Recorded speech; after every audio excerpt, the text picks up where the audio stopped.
So for those who follow matters of bribery and corruption closely in the UK, these are interesting times. A number of questions about bribery and corruption enforcement have been answered in the last 6 months. Will the Section 7 failure to prevent clause against corporates be enforced?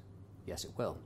Will the deferred prosecution agreement powers that the SFO had available to it be used? Yes, they will. And importantly, taking a step back, the Bribery Act has been in place now since July 2011, and people have been questioning whether it has teeth. That question has emphatically been answered, yes.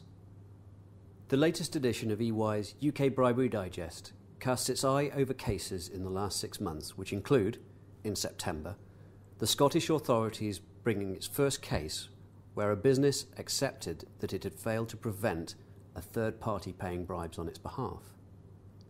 This was followed in November by a deferred prosecution agreement, part of which was for the bank involved to be indicted for failing to prevent bribery and pay more than $32 million in compensation, costs, disgorgement of profits and penalties. Then in December, we saw a corporate criminal prosecution of a construction services business for paying bribes in the Middle East.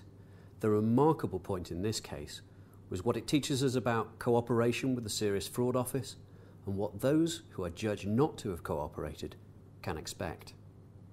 Outside of these landmark cases, the Financial Conduct Authority has also been making its presence felt, with the largest fine it's ever imposed for compliance failings involving politically exposed persons.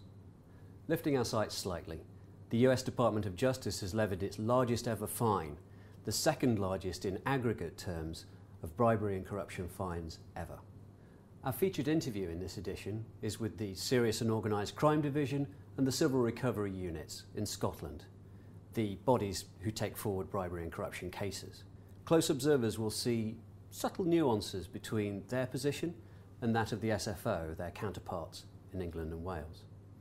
Please take a moment to download EY's UK Bribery Digest from our website, and I hope you find it useful in your work.